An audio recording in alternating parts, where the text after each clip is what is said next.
Hello, everyone. We have gone live yet again with another very interesting session planned for all of you who've just tuned in with us. Hope you're enjoying the monsoons everywhere, and it's just so beautiful that we couldn't resist getting some great people to join us.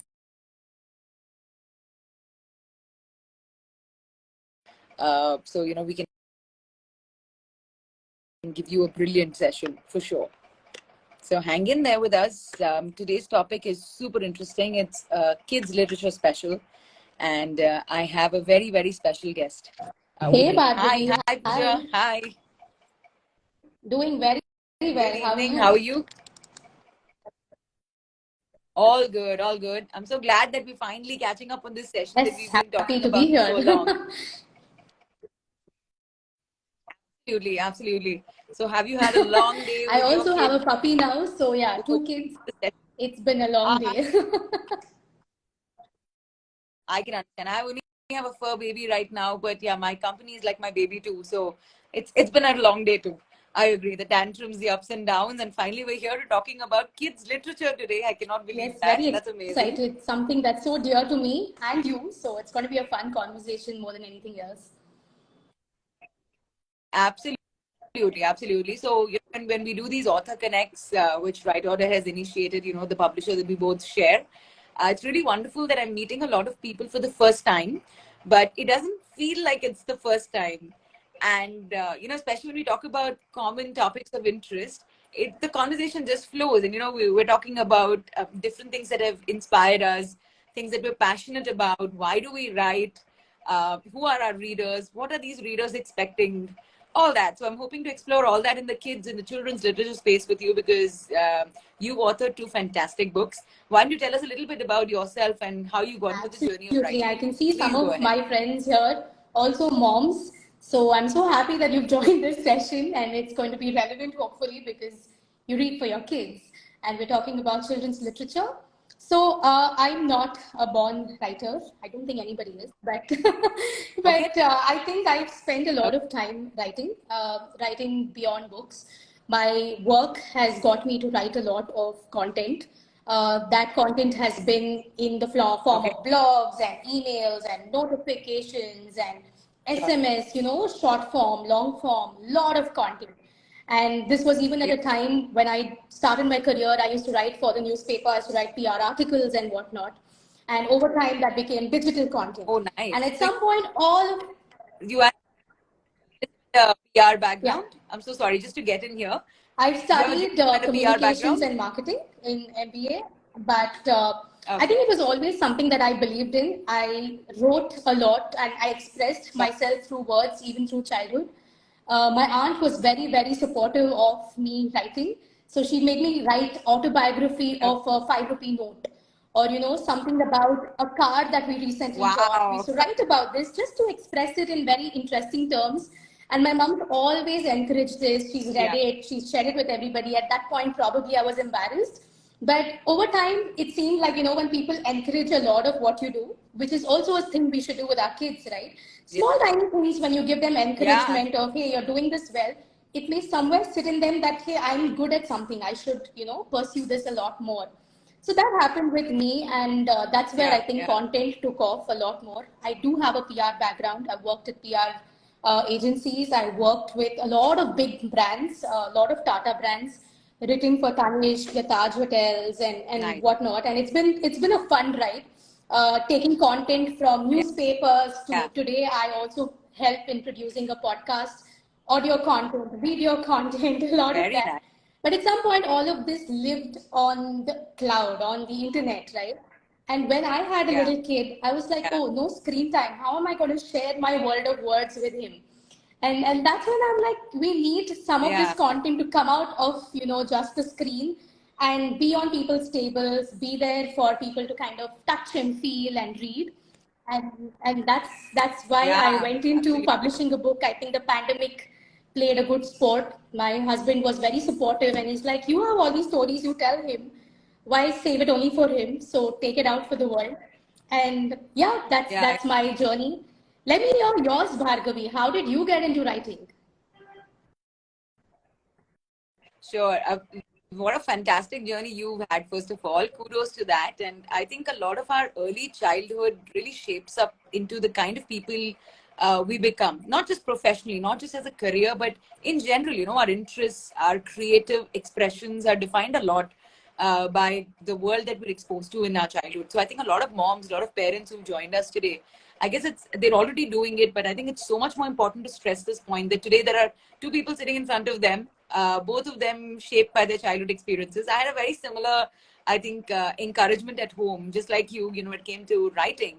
And we used to have, so we all of us, of course, studied in these schools which expected huge essay answers, and expected you to learn poetry and then come back with your interpretation of it and everything. So I always say this, but I want to reiterate, Guru Purnima was just yesterday, but I just want to say the teachers, the gurus, our parents who are our first gurus, sisters, brothers, aunts and uncles, all of them who come in like gurus or teachers, they've all had some kind of an impression, in those young minds. It's literally like, taking clay and shaping them into a beautiful piece of pottery as you will.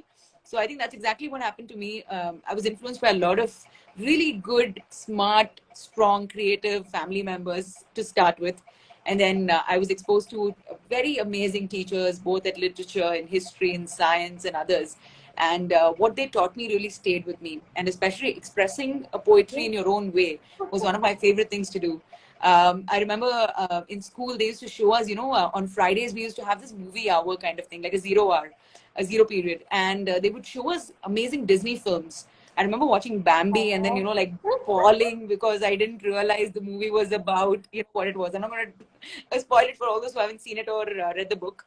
And the power of just content, the power of a great story, I think I understood it very, very young. And I would always crave for looking at everything which is to do with content. So right from TV ads, I was one of those kids, I think, who would say, oh my God, thank God the show is over. Finally, the ad has come. And I would come and watch which new TV ad has come, like an Amul ad or one of those nice toothpaste ads or Pepsi ads or whatever. So I would love to watch content in general. Hi, Nisha. Thanks for joining Summer Hill Pottery. One of a very good friend of mine has joined in. And just going back to that, so I think the content was always there. Like watching movies, I think was part of every Indian's DNA. Doesn't matter which language you pick. Like all of us usually like watching movies. Of course, the books that were given to you during summer holidays saying, stop watching TV, take a book, read it cover to cover, finish it. So a lot of really, really good authors who shaped you. So I think all this was always there in me. Just like you, I also studied communications. So I did both my undergrad as well as my master's in communications. And I always felt there was a voice. I needed to say things. I was just trying to find the right medium. So I interned with everybody possible. I did Ogilvy, I did Radio One, I did Radio Indigo. I think I did PR agencies, everything I possibly touched and felt. And I was like, okay, this is for me. This I can do. Maybe I'm really terrible at this. They're going to fire me the next day. So I was like, okay, what do I do? And straight after college, I started my own documentary and short film production company first. It was a small shop. Me and my friend from college, we graduated together. We set up this whole thing. Of course, we realized very early there's not much in this space, and you need deep pockets for something like this. So I did a very early exit in the startup term, as we say, and got out of there, sold the business to my partner at a marginal profit, and joined my family business, which is into human resources. I always was trying to see how creatively I can do human resources. The challenges when you inherit a business which you really didn't know you were going to get into what you were ever planning. And that's when podcast happened. So I am also a podcaster just like you. I have a successful business podcast show. We started in 2018. It's called People Who Matter. And this podcast kind of gave me my voice back because I think I became too much of a businesswoman, just top line, bottom line, profit, EBITDA. That's what I was doing. And that was not me. Like that was not the core of who I am. And I was like, oh my God, where's this creative person? Did she like die or something? Let me revive her. So podcast was the first breath of fresh air. And then COVID, like the pandemic happened. And just like everyone else, I had this overload of visual sensory stimulation that was going on. Too many shows to watch, too much OTT. Like how much can you watch, right? And I started like just shutting myself off and started writing, just writing like how I used to do as a kid. And my first book was P for Podcast, which is all about podcasting, the journey about the podcast. And of course, the latest book is the children's fiction series, which we'll of course discuss along with your book, which is called The World of Vishwakarma. So this is basically a nutshell of how I became a writer. Yes. I'm glad that we come from professional backgrounds and we didn't let our creative voice die. I think that was very key. You know, the child in you, the child within should never ever quieten. I think then the world gets very boring, and I feel the For individual gets sure. burnt out as well somewhere. What do you think about this when you're talking about our experience in childhood and versus how that's No, helped and absolutely. I shaped think you? you're right. And it's so nice that I saw my mom and dad join this Insta Live. And that's what I mean about, how people encourage So you. sweet. So I love. it's really lovely that they've been there through all of these journeys that I go through, the multiple jobs that I would have taken. And at some point, I'm like, am I doing this right or wrong? But when you know there's people backing you and there's somebody supporting you, you have so much more in you Yeah, to give. And it's the same thing that happened with my book. I yeah, remember that I didn't even want to show anybody, my first draft or anything.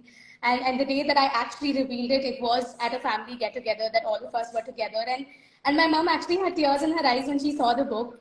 So it was like very nice for me to kind of go through that experience and everything. So, and like you rightly said, I also discussed how my childhood has kind of shaped the things that I do, and even a little bit into those books because I'm a very yeah, emotional person. Emotions come to me very, very easily, and somewhere yeah. I wanted my son to also Easily. be able to express that way. And you feel like maybe sometimes you even need to teach them. It is nature, of course, to kind of express Okay. your feelings and be angry, be sad, but Yeah, it's also parents' duty to say that it's okay to feel all of these things. And sometimes it's also nice to have those yeah, names for these feelings because the kids understand what they're going through. And my book, which is The Hairdresser in a Hairless Town, while it's a fictional, fun story, it's a lot about these subtle plots that come through the book, which talks about emotions. So there is this hairdresser who goes into a town full of hairless people. So he's confused, but he's determined to do something. And then, he's sad because something didn't work. And then he's elated something happened. And these are all different emotions. And they're also shown so beautifully through the yeah, illustrations. I mean, kudos to my illustrator, Anchal. He's done an amazing job. And I, yeah, I keep saying, with children's literature, it's not only the words. A lot is about, the yeah, pictures, the characterization, how you bring it to life.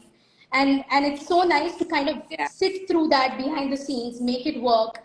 We went back to my son and showed him an expression and said, what do you think? Is this person feeling happy or yeah. sad? And, Wow. take feedback right there. So it's damn cool to kind of Yeah, work through that process and then eventually see the book out there. People talking about this. Okay, Rebecca says, love the book. So thanks for that. That's like real time feedback. So it's been an amazing yeah, journey to kind of actually write for kids, and I haven't written for adults yet. But I think I love this. I love writing for kids, getting that candid feedback, and actually yeah, seeing them like it, or maybe even getting confused in a couple of words or lines, and I kind of take feedback, saying, okay, next time I write, probably I need to do better there. So it's been a yeah, very, very fun journey. yeah.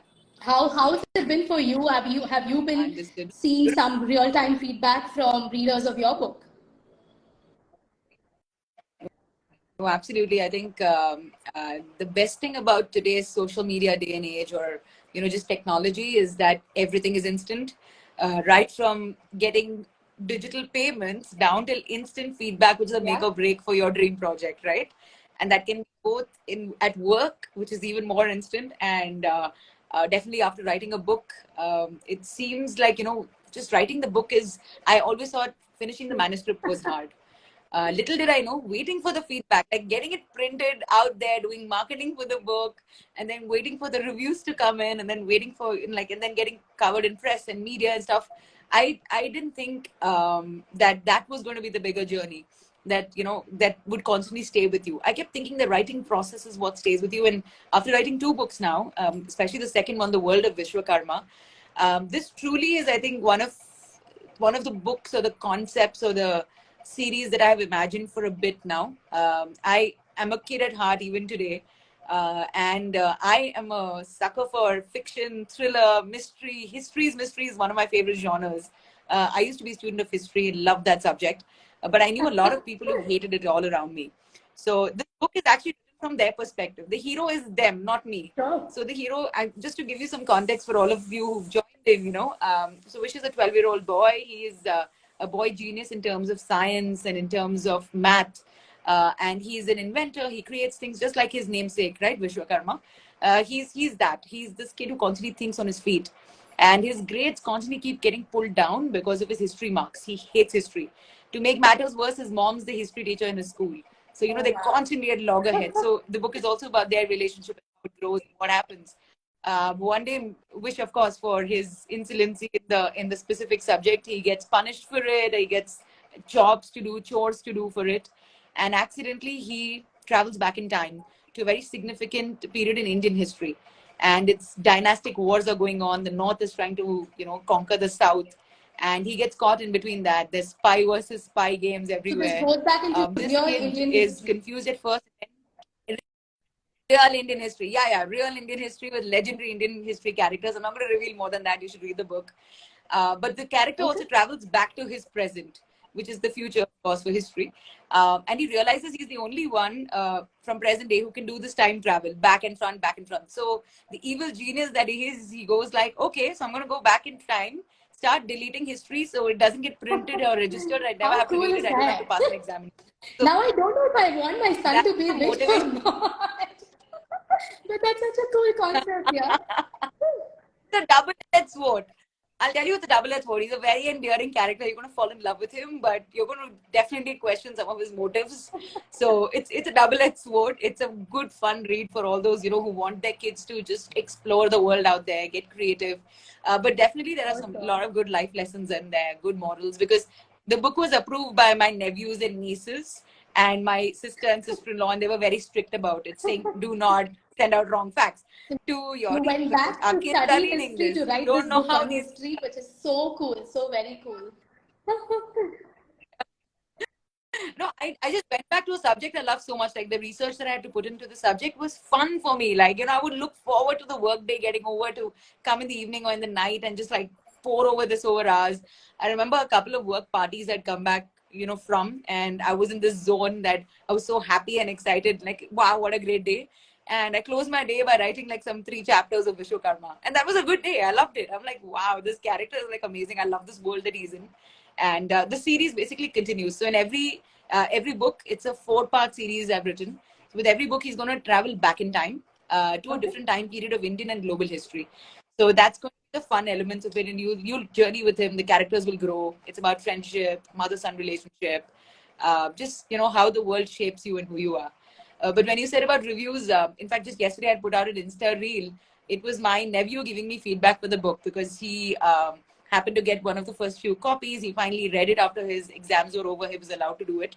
And he read it and he came back and he was like, I mean, he calls me Yeah. Shivi Chiti. Chiti is a mom's sister. So he was like, Shivi Chiti, I cannot believe you wrote this. I can't believe I know the author of this book. This guy is amazing. I want to be him. I'm like, So cute. See how okay. you Now I inspire feel good people. about it. That's I happened feel with me damn too, yeah. about the I product. mean, I am Chicky here. I'm also mom's Yeah. sister. So my nephew has also, he's Kiki. in fact given my Okay. book as a return gift on his birthday to all his friends with a tiny note inside saying, my Chicky Wow. wrote this book. So it feels so amazing that, Wow. you have little encouragement there. In fact, my books actually say, Who's inspired by conversations with Athar and Yajur, which is my nephew and my son. And yeah. I, in fact, eavesdropped on Amazing. conversations between them to see, hey, how are kids thinking about certain situations? I mean, How when they it's talk, all yeah. about a hairdresser and a Yeah. hairless town, I don't want to give you the climax, but this hairdresser really thinks about different things to do. He goes and paints pots with hair dye. And that's a very cool concept that I Ah. overheard from kids. Okay, I mean, if you put them in a situation Wow. and you don't be an adult and just let them do their thing, they'll find something creative to sort out. I mean, the Yeah. other day, the cycle was stuck Yeah. when, my son couldn't go on top of a speed bump. And I didn't want to push him, I didn't want to say anything. But Okay. then, somewhere subtly I said, hey, you can't give up. What will you do here? You can get off and push the cycle. You can get somebody to pull it for you. You can do multiple things, right? So even smallest situations, if you just let them be, they'll figure out a Yeah. creative solution around it. And that's what my whole book is about. It's Yeah. about letting kids come out of that box that we always say think out of the box, but we always putting them back in the box, right? Color Yeah. within the lines, write Yeah. it properly. If you write 5, you do this and then put the line. My son says, why can't I put the line on top first? So, I mean, yeah, you can, right? There's no rule that you can't. Yeah. So it's just Yeah. Think Yeah. differently, don't give up, be creative, and just like the hairdresser does, go through different things. You will fail. There will be times that things won't work for you. But if you don't give up, you will see light at the end of the tunnel. Yeah. There will be something that will work. And through the story, it's a fun end that this book has, and many people here have read the book, so they know it. But for those who haven't, it's available on Amazon. Go Yeah. check it out. It's called A Hairdresser in a Hairless Town, and yeah, it's fun. No, absolutely. It's a lovely cover as well. And I think the team and the illustration people have done a great job. Even for Vishwakarma, I mean, it's so great to hear about conversation between kids because my book actually the genesis of this was I used to tell stories to these kids when they would go to sleep. Like they'd come for vacation to India from US. And me being the aunt, responsible aunt, and who wants to be loved by all these kids and be favorite aunt and all that. It's huge high, yeah, for me. I need that. So I would take up the responsibility to get them to bed every night, and every night they demanded a new story. So in fact, I feel this Vishwakarma and so many other characters that I was creating in the book all came out from there somewhere, and just the way they would react to a situation. And I started realizing one more thing: kids Yeah. hate being treated like kids, right?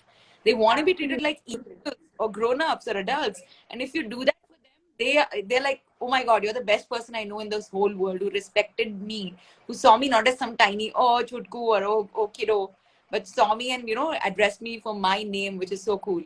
So on that note, since we're talking about kid and kids literature, I'm going to give you a quick what do you call it? Not a riddle. Yeah, it's a riddle. Okay, it's a riddle that I remember somebody asking me in school. It's going to be very related to your book as well. Okay, so that's the clue I'm going to give you. So basically, Mahatma Gandhi went to an island one day. All right, this is all fictional, guys. Whoever's watching this, even lawyers included, all Good fictional. These are disclaimer, riddles huh? from school 20 years ago. Okay, 20 years. I'm married to a lawyer, so I'm like very careful about these things. Okay, back to the riddle. And all of you who've joined us on the live, please feel free to put out your answer on the comment. Okay. So Mahatma Gandhi went to an island, and he wanted to, go to the barber basically, and like just look better. So he was on one island, and the barber was on the other island. So there was only one boat available, and there's a couple of lambs available and everything. So Mahatma Gandhi first took one lamb and went there, and there was a problem because the boat's weight was in a particular way. So only two people can travel at one time to the boat, to the island. So Mahatma Gandhi first went, took one lamb, went to the island. Then he came back alone. He took the second lamb and then again went to the island. And when he went to the island, the barber was like, "Sorry, sir, I cannot service you." He said, sorry, Why? sir, I can't service That's the you to riddle. Why? Mahatma Gandhi or to the lambs. Yeah, he said that. No, no, he said that to to Mahatma I Gandhi. mean, obviously, because Why? no, I want to give you a creative answer. Come on. um, Like nothing less than that. Sorry, Come on. sir, I can't service you, is what he said. Yeah, yeah.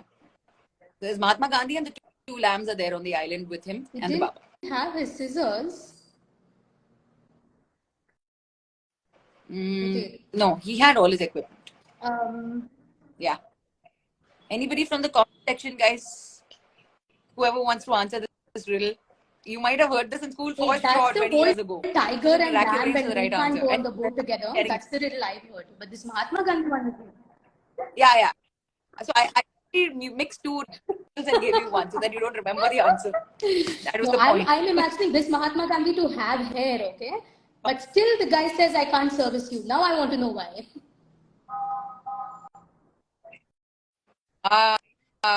Interesting twist, plot twist. This is Mahatma Gandhi in his 70s, okay? So he was Just a little already context. bald, huh? 60s, 50s, 60s. Yes, very good. Asha Sriram has got it right, and so has Pooja. He was bald. Simple. That's why he couldn't service him. Simple. This was basically, of course, a riddle all of us have heard sometime back in life. I was just trying to confuse Pooja by adding the lambs in it. Yeah. So it sounded But like I two was different riddles. complicating my own But life Pooja by has been saying smart that at that. Gandhiji could have had hair. Huh? I'm thinking like my son. Who decides Gandhi Yeah, was oh, that born also. like this? No, he That had also. hair. You spend too much time with your son, which is a great thing, but yeah, it Yeah, cannot help sure. you answer riddles for sure. No, I specifically said that because which is a hairdresser in a hairless town. Like how does how do people like that service people who need the service but cannot, who have no hair? So this is Okay, fab, I very have a very riddle for nice. you, Talking Bhargavi, about children's because literature, you've then written about yes, Oh no, history you've written bad for kids, okay. and most kids' books always start with once upon a Okay. time. Okay, and once upon a time makes almost Yeah. every book history, right? Because it was once upon a time. Now you tell me, why does a kid's book start with once upon a Correct. time? Because I feel just like history, it's one person's version of history or Hmm. one person's version of the story. So in their heads, when they write the book, it's once upon a time. It's a certain period of their life that they thought about the book, or they wrote about the book, or they wrote about the characters of the book. So in my opinion, once upon a time is literally because you want also the book to be timeless. You want it to be relevant to anybody who picks it up in 2023, Yeah. 2053, or 1900s. If you're someone who wrote it in 1800s. So in my opinion, that those are the two Yeah. reasons why it could be once upon a time. So No, I'm all I ears mean, to I listen was to just what you're. asking the history buff here. So if anyone in the watching live has an answer to Ah, that, why does a ah, kid's book start with once upon a time? And again, my son asked me this question, so it made me go and Google this answer. But I thought I would ask Bhargavi about it, and we got a cool answer here. But if somebody wants to try and say something, feel free to. We can all learn from each other. I mean, my book also starts with Once Upon a no, Time. absolutely. And when I wrote that, I was thinking twice, do I say Oh Once wow. Upon a Time or not? But I think it also makes sense because kids can think however far beyond they want, or it could be as recent as it happened yesterday. Yeah. But I also feel like, why do we have to put everything in the past, especially at a time when we're bringing up kids for the future, right? It could even be, and the way that you're saying your book is Yeah. about Absolutely. stepping back into time, into the future, and all of those kind of things.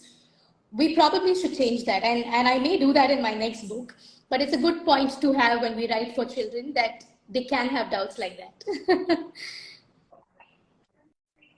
No, I think writing for children is a lot more challenging, personally, in my opinion, than writing for adults. Like I've written a non-fiction before this, and trust me, that process I felt was a lot easier. Like that was a breezier research, a breezier write because I was writing from my life. It was Yeah. all about podcasting and how do you monetize from it and how do you start up in India with that. And that was P for podcast. But when I wrote World of Vishwakarma, I think Yeah. I was second guessing myself a lot because I was like, I'm writing for a kid, right? There's no way I can write something which might make them think that history is bogus. Now Sure. that's not the direction I'm taking the book in, right? And secondly, there's the challenge of the language. Yeah. How much can a kid understand, especially when you're writing with adult characters in it, right? Their dialogues between each other. Yes, a kid is reading it, but at the I know. same time, the character is an adult. So how do you then make that dialogue happen? So I remember the first few chapters, I second guessed myself a lot. It took me, I think, 3 4 months Yeah. to just write the first 3 or 4 chapters. Once that was covered and I had the flow of it, I had the rhythm of it, as they say, I was then it was a lot easier to write the rest of it. But I had some No, moments I of, think that's like I exactly what couldn't you sleep. said. When you talk to Because of children legendary and you spoke to your experience. nephews, it was all about how do you speak to them is how you write in a Yeah. book. If you're always kind of dumbing them Yeah. down and saying, you're a little kid, I'm going to make Yeah. everything so simple, so thing, and then they're also going to Yeah. get bored with that. So even in my book, I specifically put in certain words Yeah. that they may not know the meaning of. And that's where it becomes a discussion. Correct. They ask Correct. somebody or they learn something new. And in fact, Correct. our book really has this whole, Yeah. a bunch of activity pages towards the end where it has a jigsaw puzzle. So the puzzle actually makes you Nice. go back to the Oh book and find those words. So there's an actual crossword, right? So then there are wow. tiny clues like a person who Oh, pays nice. for something, right? So three across is a person who pays for something. And today, if I ask my son that, he knows that is a Got it. customer, right? So a customer is somebody who Customer. comes in and who Yeah. gets a service, but he pays for it. If he doesn't pay for it, he probably may not be a customer. It could be a friend, it could be a relative that you just do something for Correct. free. So usually a Correct. customer is somebody who pays for something and gets something in return. No, tiny words like a queue. Okay, maybe kids have seen a queue. They understand that people stand in a line for something. Yeah. But when you read it in a book and in a context, they're Yeah. learning something new. Words like shattered, all of these Yeah. are very interesting things for kids to kind of have a discussion about, talk about, use it in their own language, True. True. improve how they speak, how they understand things. So I think writing for kids is a very True. big responsibility. You can't dumb it down to make it sound Oh, very yeah. simplistic. You can't obviously complicate it so much that Like, they're lost yeah. in the Yeah. words and they don't get the story. I mean, I've read books like that also with my son, and I'm like, you know what? I will read this book and then I will retell you the story. So there is that fine balance that you Yeah, have to keep. And I mean, for me, it's really nothing about I've learned this through some kind of system or a playbook, but more about talking to him, figuring out, you know, some places where I can add a little more or remove a yeah, little more. I've kind of yeah, enjoyed that experience to even look at font sizes, because as kids grow, yeah, they yeah, want to kind of be able to read on their own, or, you know, point to letters. If F is yeah, written this way, you know, it goes up yeah. and comes down in cursive, but our fonts are just Because saying F yeah, like this. Now a yeah, child is confused. Did I learn it right in school? Is this yeah, the right way? So, you know, picking the right font will become a very big point in publishing a book for a child. So simple things like that, especially because I write for younger kids, and I'm sure you write for older ones, so shouldn't be that much of an yeah, issue. But yeah, I liked that journey, you know, to understand and learn, unlearn and yeah. relearn. It's been such a Yeah, ride yeah. writing for kids. No, such learning just talking to you, Pooja, because you're right. I write for slightly older kids. I mean, my minimal age to start reading my book would probably be 8, 8.5. And that too if you're a voracious reader. But of course, if you're 9 or 10-year-old, then this Yeah. is the book that you pick up and start right away. So I would say that tween age and just before tween age, and and then after. Of course, the family I'm read, going to even read it. grandparents at So 100 can read it. I But just hope I have yeah, some time to read. you have That's all it comes down to. I read small, and thin books over bedtime I stories. Yours is going to take a little more time. Mine, yeah, that's true. Mine's not that. Luckily, the first book I kept it limited. It's just 135 pages. But I hear you. I understand.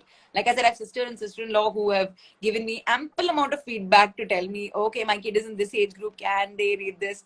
How are they approaching it? So, I mean, like you said, writing for kids is a huge responsibility, and it's a very fun journey. At least the age group I was writing, that's the age group they're discovering themselves, right? I mean, of course, they're curious from a Yeah. young age and they have a mind that's getting molded. But I think that sense of self and that identity, right? Self love. Who am I in this whole big plan of the world and everything else? I think that kind of starts in that 8, 9, 10, 11, 12, and you start becoming a personality. You start, thinking of yourself in a specific way. So that's definitely something that I was, talking about. Even the character of Vishwakarma, I was like, I need to make this guy Yeah. himself. He has to be a little personality. He has to be having his quirks, and he has to have those gray moments, and those moments where he defies his parents, but he also follows their orders, or loves them, hates them, fights with them. All those things which are very real, which happen in every household every single day. So I wanted to keep that character as real and as genuine as possible. So it seems like he can be somebody who can be a friend, or who you can relate to, who is your enemy in class, or who you love, you hate, but you're definitely someone that it's very familiar. So that's why I based the character, Vishwakarma, on this specific thing. And the reason his name is Vishwakarma is also revealed in the book, in the future books. There's a reason why he's called Vishwakarma, the divine creator, or the divine architect, as we call him. And he has a fun journey of going back in time. There are, like you said, we have to write for the future. And in my research of history, not as a history student or lover of history, but as a writer in history, I remember reading a lot of books of, William Dalrymple, or reading a lot of archaeological survey of India, facts and figures about sculptures and architecture and why it Mm-hmm. was done and what the dynasties were doing at that point of time, etc. Just to understand from a logical, practical, factual area. So then I can then adapt it to fiction and then write it. So that process was very interesting for me. Like you, I unlearned and learned so much more. Like there's so much more beyond than what we just learned in school. And I feel sometimes books are great gateways to the world for us. I remember reading only for that reason, because at Yeah. that age I wasn't traveling too much internationally. And the family backgrounds that you come from, they're good, average, solid middle class backgrounds. So you'll have a lot of your fun holidays to your grandparents' places and the beaches and the mountains, but you may not necessarily go for an international holiday till maybe you're 15 or 16 or something. So that books were the gateway to what's happening in the world. And I feel that's why when I write, I'm saying that to another reader who might be sitting in a Jharkhand, or who might be sitting in Belgaum, or somebody sitting in Kadlur, and I'm Yeah, telling them, hey, this is the introducing world. them to Like, new hey, this is what's concepts, happening in the world. Maybe you some know, exposure through just that book is so cool, absolute. right? Hmm. I mean, it happened for me and it was magic. And I can't forget those stories and I can't forget those experiences. So, talking about that, who are some of your favorite childhood authors? Like, authors of kids books? Who were some of the ones that you I really mean, I voraciously read? don't remember too many that I've read because I've read so much now lately with my son that it seems like mine was too back in the past. But Okay. I've read a lot of Okay. Enid Blyton for sure. I've Okay. read Rustin Bond. I've read Of course. series of all of that. Yeah. I've also done the entire Harry Potter series. I mean, now if you ask me, I won't even remember Oh, of certain course. bits. It's been that long. But I used to love to read. For me, it was about going into a different world, like immersing myself into Yeah. something else. I Yeah. believe that there could be this whole, Yeah. 9 and 3/4 platform. Well, what's wrong in believing in something like that? The Yeah. five famous five worst people that I Yeah. kind of imagined. And it was somewhere also nice that that book didn't have too many Imagine. pictures because I could figure out who would be how and Yeah. see them through that whole journey in my own way, what kind of cap they wore and what they did and Yeah. stuff like that. But I think off late, I've seen a lot more Indian authors write kids' books, and I've also purchased a lot Yeah. of them because I want my son to also have those roots here. Pratham Books has ton of those, and even the Right Order has been publishing with so many of us Indian authors. So it's been interesting to see. There's a book Yeah. only about Diwali. Instead of just seeing it in the book, the kid is also doing those things at Yeah. home, and then there's such a good mix of the two things, and Yeah. and that's really nice for them to understand that it's not only somebody like Jack eats pancake for breakfast and then there's a beanstalk that Yeah. grows, but there's stuff that happens in my household, and there is idli and dosa, and we connect to it a lot more, right? So that's been nice. Yeah. There's But there are some representation. timeless, even international books like Julia Donaldson writes. She's written The Gruffalo, which is a very big favorite in our house. It's a fictional character. It's a mix of different animals, Okay. and it's a very fun, poetic book. If you haven't read it, you should read The Yeah. Gruffalo, which is very, very interesting.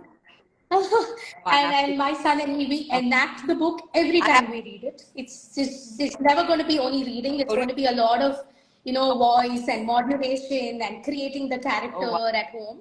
So I love kids books. Okay, it opens my mind to so much that we can do beyond Yeah. what we think as adults and Yeah. put ourselves in boxes. No, there can be a creature like a gruffalo. I believe it's there. So, so Yeah. that's about it. With kids and kids literature that I've enjoyed. Yeah. Absolutely. I think just like you, Enid Blyton, of course, was a big favorite at that time. And I think British authors were very much encouraged in India in the 90s. If you're a kid who was having school in the 90s, Yeah. then Enid Blyton was a big part of your English literature and library. After that. But apart from that, I think I remember Secret Seven had a huge impact on me. I once, we went out for a picnic from Hmm. school. I remember the scene very clearly. Me and a bunch of my friends, we decided we'll all bunk in one room, though we were all given separate rooms. It was an outstation picnic, the ninth For sure. standard, 10th standard, privileged picnics. And I remember yeah, we were in one room, and the party was happening in our room. And party was what? Chips and Coke. So whoever had to enter had to knock on the door 3 times and give a password, just like Secret Seven. And I remember all my friends, half of them forgot it, half of them remembered it, and somehow they entered and everything. Finally, there was a last knock, and I was like, password, please, and everything. And the password was inspired from Harry Potter, which is hogwash. It happened to be the teacher. And she's like, what are all of you doing in the same? I mean, I repeated password, please, like at least 5 times, and nobody answered. And then I'm in frustration, I opened the door saying, don't you remember the password? And I was like, hi, Yeah. ma'am. Hopefully, Sorry, ma'am read ma'am. Secret Seven That's too, the so she'd moment. know. Yeah, she was okay with it. She was like, why did you do this? And I was like, I was reading Secret Seven and Oh. Harry Potter. And she's like, get it. I get the picture. Yeah, as It's long okay. as I the get teacher it. You're was okay forgiven because she completely. encouraged But I your remember reading, she why had my not? Hmm. thank God. I mean, yeah, they were the ones who sent us to all those library hours. But I remember also reading a lot of Tinkle comics, Tinkle Gokulam. was cross Supandi was generation. such a big character. Shikhari Shambhu. Oh yeah, exactly. Everybody would read it. Like you'll get it, but your parents will pick it up. Your grandparents would be reading it. Like you're like, what? It's my book. It's my name's written on there. But yeah, nobody cared about that. I think Sudha, these books these days are Yeah. like fantastic, and the way she brought back the traditional Indian Yes, literature, the absolutely. grandmothers, the In importance fact, of the I'm reading Dadi one and the of Nani Sudhamurthy's party. book, one of Uh, her compilations of Here, There, Everywhere. It yeah. is so interesting. It's actually a non-fictional book, but it does Uh, have very interesting storytelling. yeah. I pick up a lot of stuff from the Yeah. stuff that I read. I make mental notes that, hey, when she Yeah. says this line and then she has a quick description about something, I could use that in my book. I could say it like that. So I make these quick mental notes, and I love Sudha Murthy's writing. Yeah. I had the chance to meet her recently, and I Oh, was absolutely. I was like, literally fangirl moment and all of that. But Of but yeah, course. she's a brilliant author herself. Absolutely. I agree. I think just like you, I'm a huge fan of Sudhamurthy as well, the Infosys Foundation chair. We got to do some work with them, and we might just have her in the next How season of nice. my So podcast. So cool. very kicked about that. Uh, but encouraging, but she's busy with her commitments abroad and in India. So we have to see how that plays out. But I remember this specific quote, and just talking about happiness and happy people. The specific quote from Alice in Wonderland. If you remember, Alice asks, so where is this Wonderland? Like I've come to the Mad Hatter's party. I've seen the Queen of Hearts. Like where is this Wonderland I'm searching for? And the author Lewis Carroll, I think she mentions it there, saying when you surround yourself with happy people and you're happy from Yeah, inside out, that is yeah. Wonderland, Alice. That is Wonderland. I feel children's literature is I mean, that for if you me. I got mean, that just the fact as that you a surround child, yourself with such happy wow, stories. kudos to you. Because Yeah. I don't think kids, Uh, at least me, if I would have read that book as a kid, I wouldn't have given that so much of importance unless somebody probably spoke to me about it, or said it a couple of times. But oh, if you got that as a kid, you really got yeah. the right message. And I feel a lot of these moral stories books. Uh, it kind of Yeah. bugs me sometimes that you just force fit a moral into a story Yeah. that you don't really need to do that. And there are a Yeah. lot of these old age Panchatantra Oh, books. Probably absolutely. they started Yeah. on the right note, but it just went overboard. You bring four Yeah. animals together and you get super violent with one animal, something else happens. The kids are Yeah. getting the wrong message there. They think it's okay for the wolf to kill the lamb, and then Absolutely. and then in the end you're losing out on the moral. Yeah. So I don't read those books for my son. I Yeah. don't. I mean, I always read a story before my son Yeah. reads it because now it's still in a book. You have, to.